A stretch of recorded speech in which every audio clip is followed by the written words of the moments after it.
The journalists here in New York, 1961, were the first ones to honor Dag Hammarskjöld after his tragic death on the night between the 17th and 18th of September 1961. This organization was created just after this death, and as a sense of loyalty and solidarity from the correspondents here in New York. And the fact that it has been living through these years and thrived is absolutely wonderful. And for me as a Swede, I must allow myself to move from international civil servant to Swede. I feel, of course, tremendously moved by the fact that you have this energy still. And Evelyn, thank you for what you're doing. And you didn't do much of fundraising, but I'll do it for you. I think you should really make sure that this fund continues, because if young journalists from the world come here and work in the spirit of Dag Hammarskjöld, it's a gain for everybody. We have a value deficit in the world now. We have a deficit of principles. We have a deficit of understanding and respecting international law and human rights and humanitarian law. We have a competition of brutality going on. All this reminds me, and probably, hopefully many of you, that we need to come back to values and principles. And this is what, of course, the UN Charter stands for it. I don't have to pull it out to prove that I have it in my back pocket, do I? No. But Dag Hammarskjöld certainly did so. And he inspired everybody with his principled stand, and he actually developed the philosophy of the international civil servant, this organization, the Charter, and primarily, and not our nation state, although I would say in today's world, the international solution is a national interest. I would just digress one point for you, Lang Lang, namely his love for culture. He was a friend of Barbara Hepworth, the sculptress. He went up to New York, saw her sculpturing.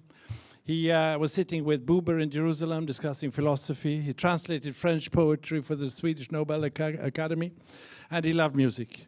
He was a friend of Bach and Handel in particular. He invited for dinners in his apartment here in New York, not the present residence, but somewhere Upper East Side. He invited regularly for dinners, and he played then Handel and Bach. And when the guests entered the dinner, he said, could we be quiet tonight and not say one word?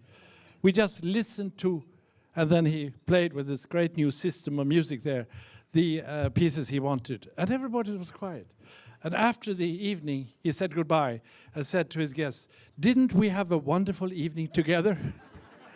In other words, he was in the company of music, and your reflections came. And I would say, after having studied his life pretty strongly, that this element, his love for culture, his depth, was perhaps one of the reasons why he was such a great Secretary General, because he got energy from something else. You will probably develop this subject later on.